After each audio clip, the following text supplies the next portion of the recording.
वज़ीर आला पंजाब के जेल रिफॉर्म्स एजेंडा पर अमल दरामद। सुपरिटेंडेंट अडयाला जेल रावलपिंडी जो है वो तब्दील हो गए हैं। तारिक सुमैर साहब, ये हो क्या रहा है? ये तबादले तो होते ही रहते हैं जी। 12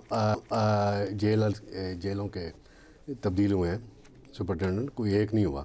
ठीक है, और हुकूमत करती रहती है तो कोई मैटर नहीं। एक आ गया वो उसने वही काम करना है जो पिछला कर रहा था।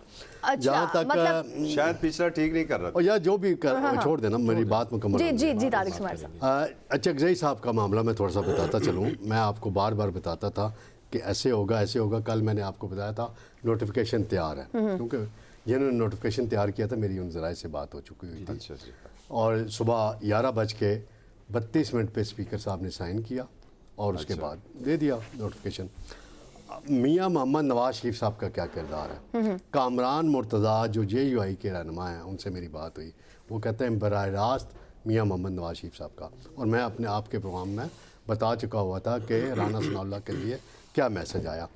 अब है कि PTI के अंदर क्या मामला है। नहीं, मतलब मुश्किल वक्त आ गया। फिर मुदाखलत की है, कर सकते हैं, वो पार्टी के सदर हैं। नहीं की है, आप तस्दीक कर रहे हैं जी बिल्कुल, मुदाखलत नहीं है। उन्होंने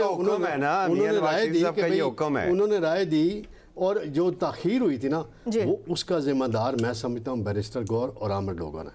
सबसे वो तो माजी बात हो गई। आप तो हर चीज का जिम्मेदार डॉक्यूमेंट नहीं दिए थे। आगे बढ़े डॉक्यूमेंट असल बात है कि असद कैसर आज कहाँ थे?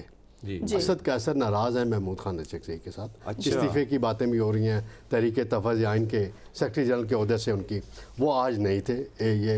और महमूद खान अचकजई साहब कराची चले गए। अब देखे ना, 12 लाख रुपए का पैकेज है सैलरी का अपोजिशन लीडर का।